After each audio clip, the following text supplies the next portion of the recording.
この人目もすぐに参ります。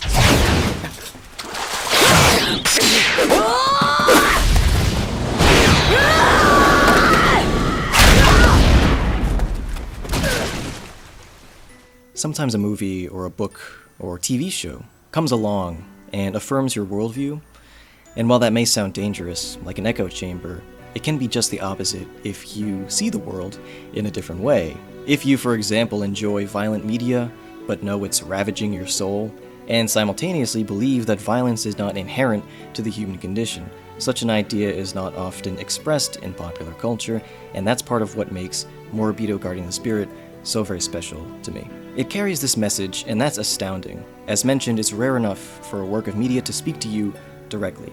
But for that work, a television show, in this case, to also be so acutely appealing in its depiction of a physically superior, tactically intelligent woman protagonist, and then for that television show to be a masterpiece of storytelling, emotionally overwhelming and thematically resonant, several years later it comes to occupy my thoughts now and again, and I loathe myself for not finding the words to express my appreciation. This is one attempt, and will probably not be the last.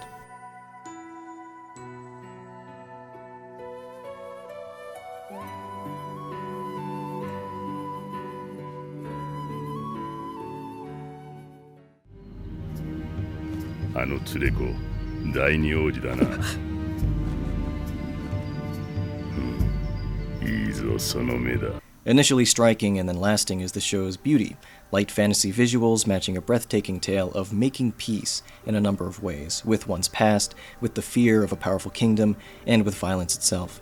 This amazing protagonist is Balsa, a bodyguard who borders on silent but says as much with her narrowed eyes as she does with her quips and observations.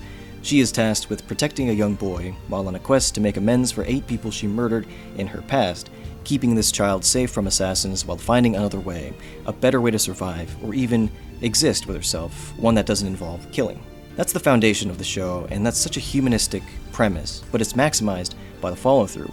The driving force of waging peace reaches the highest level of this society in a quest to defeat a mysterious supernatural element that requires we share knowledge and get back in touch with our cultural roots.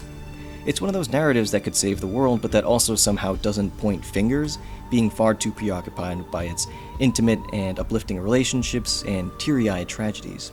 And it all comes back to Balsa, who's just so effortlessly cool, one of my favorite characters. She's funny and mysterious and compassionate and very powerful.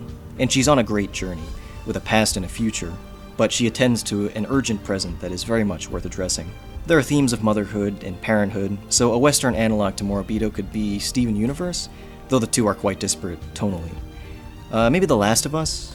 Both have that kind of aching sadness throughout. All great things, all three of those. But Moribito touched my heart in a way that only Crazy Ex-Girlfriend has since. It was like Kill la Kill, Moribito, Crazy Ex-Girlfriend for me, in terms of external embodiments of my soul, media that people accidentally made with me in mind, and I have difficulty reconciling. You can find Moribito on Amazon, but a word of warning, just as we around the world are accustomed to think the Asian accent is funny, the theme song does the L&R switch, and may be kind of jarring at first, or even second blush, but it's very earnest, just like the show. I actually like the song, but it's different, and it's kind of a futuristic tone for the whole of it, as we may find our more improved selves by watching the show to the final bittersweet scene, and not laugh at something that, to my ears at least, does sound kind of off. Even still. それを天秤にかけても王子を守ると言い切れるのか。はい。その上で全て何とかしますよ。呆れたバカだね。